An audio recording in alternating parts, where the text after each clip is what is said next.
خالد بن عبداللہ نے بیان کیا، ان سے حسین بن عبد الرحمن نے، ان سے ابو وائل نے، اور ان سے حذیفہ رضی اللہ تعالی عنہ نے کہ نبی کریم صلی اللہ علیہ وآلہ وسلم جب رات میں تہجد کے لیے کھڑے ہوتے تو پہلے اپنا منہ مسواک سے خوب صاف کرتے۔ صحیح بخاری حدیث نمبر 1136۔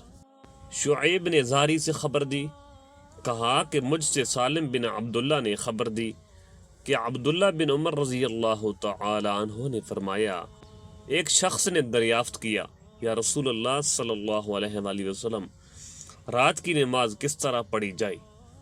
آپ صلی اللہ علیہ وآلہ وسلم نے فرمایا، 2 رکعت، اور جب طلوع صبح ہونے کا اندیشہ ہو تو 1 رکعت وتر پڑھ کر اپنی ساری نماز کو طاق بنا لے۔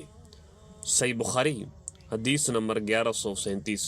یحییٰ بن سعید قطان نے بیان کیا، ان سے شعبہ نے کہا کہ مجھ سے ابو حمزہ نے بیان کیا، اور ان سے ابن عباس رضی اللہ تعالی عنہ نے کہ نبی کریم صلی اللہ علیہ وآلہ وسلم کی رات کی نماز 13 رکعت ہوتی تھی۔ صحیح بخاری حدیث نمبر 1138۔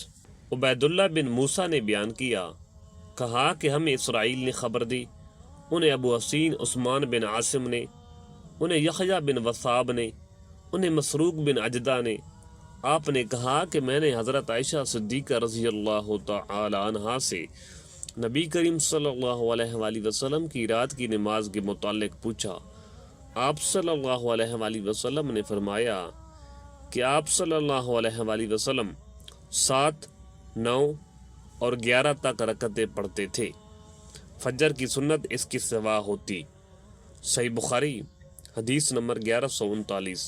عبید اللہ بن موسیٰ نے بیان کیا، کہا کہ ہمیں حنظلہ بن ابی سفیان نے خبر دی، انہیں قاسم بن محمد نے، انہیں حضرت عائشہ صدیقہ رضی اللہ تعالی عنہا نے، آپ نے بتلایا کہ نبی کریم صلی اللہ علیہ وآلہ وسلم رات میں 13 رکعتیں پڑھتے تھے، وتر اور فجر کی 2 سنت رکعتیں اسی میں ہوتیں۔